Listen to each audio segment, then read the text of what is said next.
culture and the world in general. Please welcome Christopher T. George.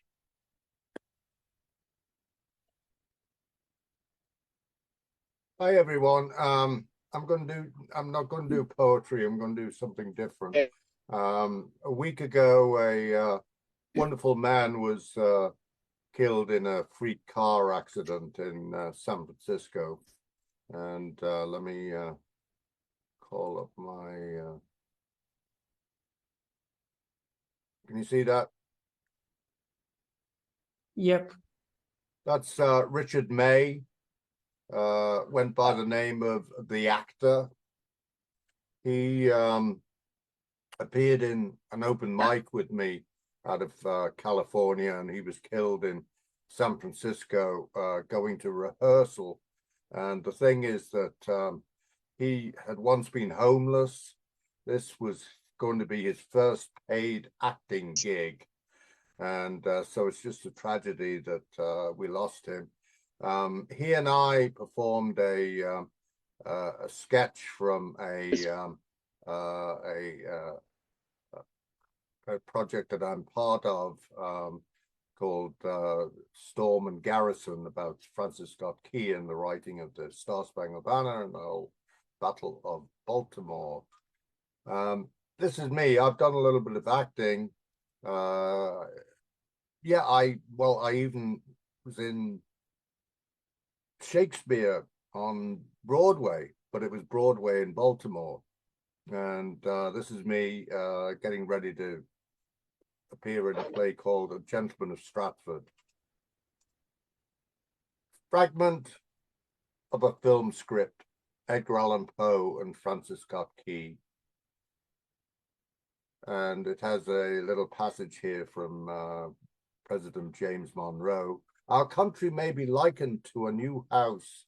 We lack many things, but we possess the most precious of all, liberty. And we're going into a tavern by the dockside in Baltimore. A cold rain is blowing in from the Chesapeake Bay. The date is January the 10th, 1841. Francis Scott Key is drinking red wine at a corner table while studying the testimony in a law case. He is 61 years old and thin. A short, slight man enters the tavern. The fellow has a familiar small black mustache and alert eyes. He fastidiously pushes rain from his shoulders. He is Edgar Allan Poe, age 32. Not the mournful character the world imagines. He has a keen sense of humor and often a sunny disposition, even if, as ever, he is short of money. Poe exclaims, "Oh, how the elements caress me so, how this world simply loves Edgar Allan Poe. Barman, your best Amontillado, s'il vous plaît, good fellow." "Frank, is that you, my old friend Francis Scott Key?" "Ah, Eddie, mon ami, I miss our chats about literature at the Seven Stars Tavern. We spent many a memorable night there, did we not, son?" Poe says, "Unfortunately, since Ginny and I settled in Philly, we aren't able to get back to the monumental city as we'd like. I lecture tonight on the poetic principle in the Egyptian room of Oddfellows Hall up the street a piece. Some might say Edgar Allan Poe is a decidedly odd fellow, but in the Egyptian room I should fit right in. Tickets 50 cents, but I can get you in for free. It would be valuable to receive your advice for improvement. Alas, I am duty-bound to prepare a case for the morning. Always a delight to spend time with you, Edgar, and to hear about your burgeoning writing career." Ha! Enough about me.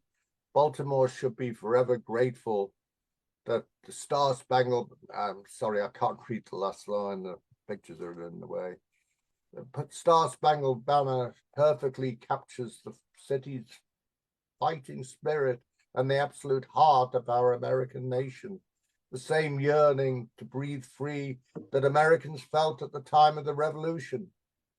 I fear I am a one-hit wonder, Eddie.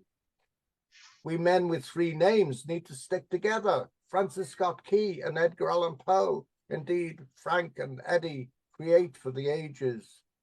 Very nice of you to say so, Eddie, but I'm hardly in your league as a literary figure. Tell that to any Baltimorean or any American for that matter. The Star-Spangled Banner is a great national song, an inspiration. Incidentally, Frank, you'll recall my love of mysteries. Bien sûr, as the French would say. Whatever happened to that missing 15th star from the Star-Spangled Banner that flew over Fort McHenry? A mystery indeed. Rumor has it that the star may have been cut from the flag and given to the Marquis de Lafayette at the fort when he toured Baltimore in October 1824, 10 years before the Revolutionary War hero passed away in Paris. Say, I paraded as a teenage militiaman for the Marquis while I was a student in Richmond. You know, although I was born in Boston and brought up in Virginia by my foster father, tobacco merchant John Allen, I've been around a bit. I even fought for the Greeks against the Turks and paid my respects to the Tsar. Oh, come on, Eddie. You're not still peddling those tall stories around town, are you? Who says they're tall stories? Did you hear about the flying machine that flew from the Phoenix shot tower just up the street to the Lazaretto lighthouse out in the harbor? Wasn't that an April Fool's Day hoax of yours? All scientifically proven, Frank. It happened, just like my trips to aid the Greeks and to pay homage to the Tsar. O ye of little faith, oh say, can you see the evidence before your eyes, Francis Scott Key? It's all too true, Frank. Go pull someone else's leg, Eddie. No doubt you'll find others who'll believe your tales. Now kindly leave me to study this complex case, if you would, Eddie. I must get back to boning up for the morning. Good luck, my friend, with your lecture on the poetic principle at Oddfellows Hall. Aye, Edgar, you are indeed an odd fellow, but I wager you will be a mighty hit with the belles of Baltimore. And Key bends his eye to the pages of his weighty law book while Poe shuffles off to another area of the tavern. Now, this is Richard in the part that he was going to play Uncle Ben in the African-American Shakespeare Company's production of Death of a Salesman. And that's the car that sped through a red light at a terrific speed, I understand, clipped another car, a black car, and careened into the sidewalk, killing Richard. And that's Richard, just 64 years of age when he was killed. Thank you, everyone.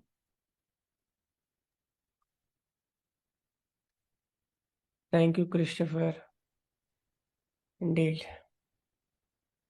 I like the punctuations, but going by.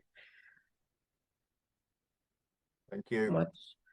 Much research went into it, and I like the style of yours, the kind of tribute and the flow of the continuity of your reading. That was Christopher. Please give a round of applause, my dear friends. Thanks for coming, Christopher. Yes, Niloy, we could see that you are a great bibliophile. I could see the, zooming camera and all. Please welcome our next poet. Our next poet is Dominic Windram.